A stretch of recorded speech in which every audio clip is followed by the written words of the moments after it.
Assalamualaikum warahmatullahi wabarakatuh.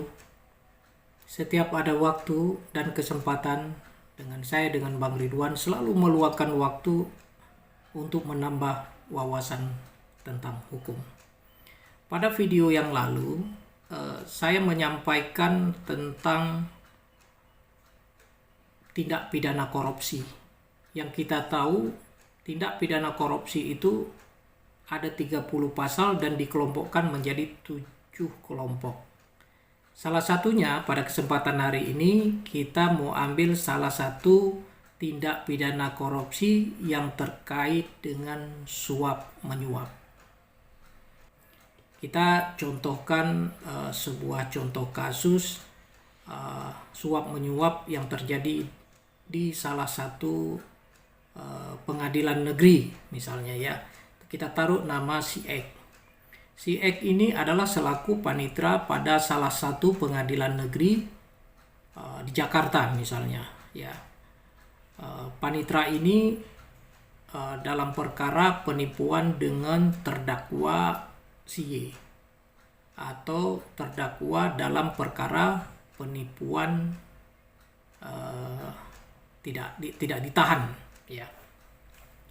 Kemudian pada tanggal 2 Januari 2018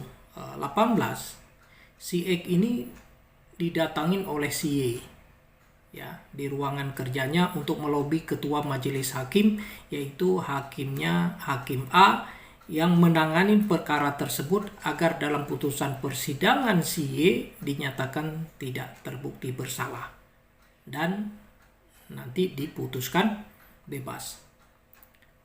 Dan si X ini si panitera tadi ya akan mendapatkan uang dari si Y terhadap perkara tersebut. Jadi si X ini menyanggupin dan meminta agar uang tersebut diserahkan terlebih dahulu kepadanya sebelum perkaranya diputus. Jadi pada tanggal 10 Januari 2018 sekitar pukul 2 waktu Indonesia bagian Barat itu si Y ini mendatangin si X di ruangan kerjanya dengan membawa satu buah tas hitam yang di dalamnya berisikan uang 500 juta dan menyerahkannya kepada si X. Lalu si X menerima tas yang berisi uang tersebut.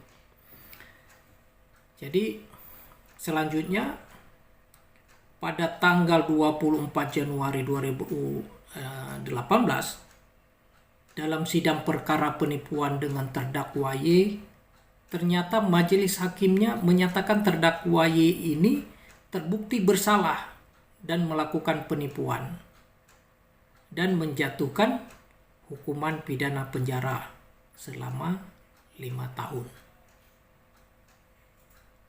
Begitu mendengar putusan tersebut, ya, terdakwa Y ini marah dan berteriak.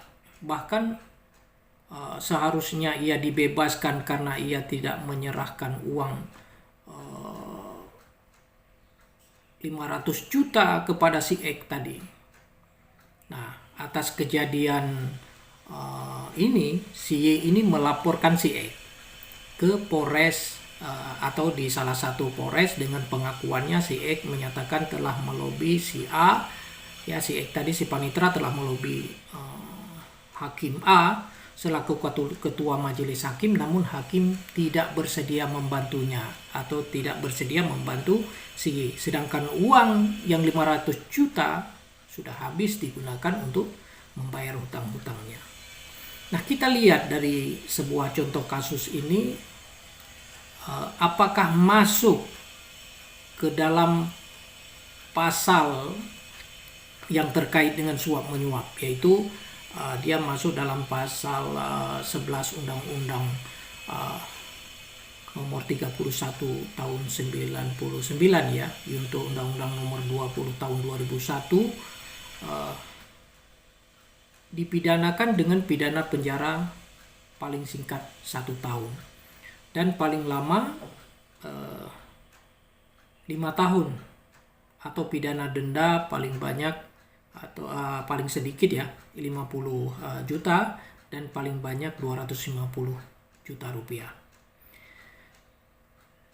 Pegawai negeri ya atau penyelenggara negara yang menerima hadiah atau janji padahal diketahui ya atau patut diduga bahwa hadiah atau janji tersebut diberikan karena kekuasaan atau kewenangannya yang berhubungan dengan jabatannya, atau menurut pikiran orang memberikan hadiah atau janji tersebut ada hubungannya dengan jabatannya.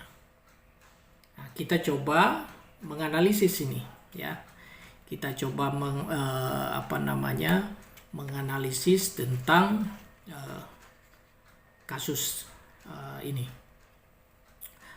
Kita lihat di sini ya bahwa kita kasus yang sederhana ini kita analisis dengan memecahkan ke dalam unsur tindak pidana korupsi ya. Yaitu pasal 11 Undang-Undang Nomor 31 Tahun 1999 untuk Undang-Undang Nomor 20 Tahun 2001 ya. Satu yaitu pegawai negeri atau penyelenggara negara. Yang kedua, menerima hadiah atau janji ya. Yang ketiga, diketahuinya. Yang keempat, patut diduga bahwa hadiah atau janji tersebut diberikan karena kekuasaan atau kewenangannya yang berhubungan dengan jabatannya, dan menurut pikiran orang memberikan hadiah atau janji tersebut ada hubungannya dengan jabatannya. Ya, rekan-rekan sekalian, kita mau cari ini unsur tindak pidananya apa? Ya, kita lihat. Tadi saya sebutkan bahwa yang pertama adalah pegawai negeri ya, atau penyelenggara negara. Nah, faktanya apa? Faktanya adalah perbuatan yang dilakukan dengan kejadian yang ditemukan, yaitu si X tadi ya, si X sebagai panitera atau selaku panitera di pengadilan negeri. Nah, alat buktinya yaitu yang mendukung apa alat buktinya? Yaitu keterangan dari saksi si A dan saksi si Y.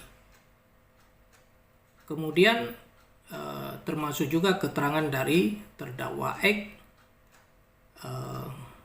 kemudian SK pengangkatan selaku panitera. Itu unsur tindak pidana yang pertama. Ini memang agak sedikit lama ya, agak panjang karena memang harus tuntas supaya ada kesimpulan dari salah satu tindak pidana korupsi ini. Jadi unsur tindak pidana yang kedua yaitu menerima hadiah atau janji. Ya. Faktanya apa? Faktanya adalah perbuatan yang dilakukan dan kejadian yang ditemukan yaitu pada tanggal 10 Januari 2018 di ruangan kerjanya si X ya, yaitu menerima sejumlah uang 500 juta dari si Y ya.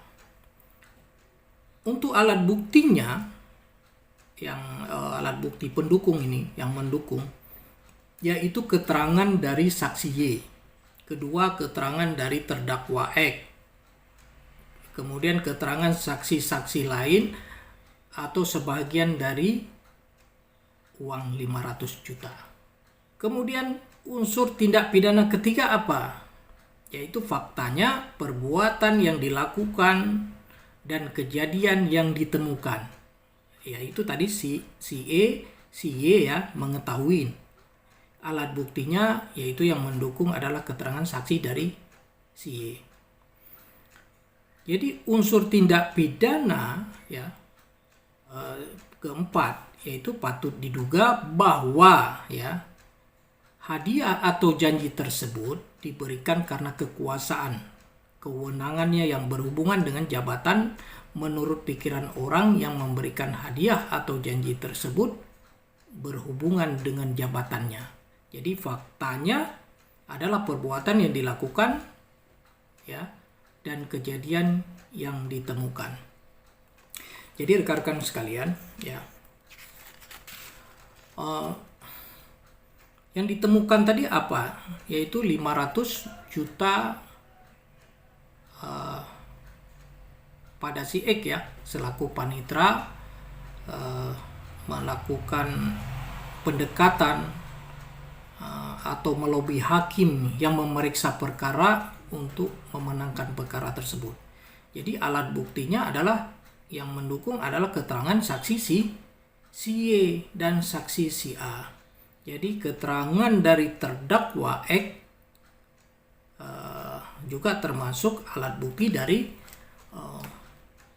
yang mendukung tindak pidana keempat tadi. Jadi menurut saya ya, tindak pidana korupsi ini bisa kita simpulkan bahwa pada pasal 11 Undang-Undang Nomor 31 Tahun 1999 yaitu Undang-Undang Nomor 20 Tahun 2001 itu sudah terpenuhi. Jadi keseluruhan rangkaian perbuatan yang telah dilakukan oleh si X adalah sebuah tindak pidana korupsi. Sudah pasti berdasarkan pasal 11 ya, pasal 11 Undang-Undang Nomor 31 Tahun 1999 yaitu Undang-Undang Nomor 20 Tahun 2001. Sehingga si X ini dituntut ya, bisa dituntut untuk dipidanakan penjara. Jadi rekan-rekan sekalian, memang tindak pidana ini kita harus memenuhi unsur-unsur atau harus kita penuhi unsur-unsur terkait dengan tindak pidana. Jadi bagi rekan-rekan yang melihat, yang menemukan seorang panitra yang melakukan suap menyuap, ini perlu kita lakukan pengawasan, bila perlu kita laporkan atas tindak pidana yang dilakukan ini kepada Komisi Pemberantasan Korupsi, sehingga penegakan hukum yang di Indonesia ini bisa tegak lurus, sehingga memenuhi kemauan dari pencari keadilan. Jadi kita berharap dukungan dari semua pihak, termasuk dari teman-teman atau dari lembaga-lembaga organisasi masyarakat pun harus ikut mengawasi tindakan-tindakan atau perilaku dari pejabat atau penegak hukum. Oleh karena itu pada kesempatan ini biarpun sedikit panjang supaya kita bisa menambah wawasan kita tentang hukum. Oleh karena itu saya berharap kepada teman-teman sekalian tetap selalu semangat. Assalamualaikum warahmatullahi wabarakatuh.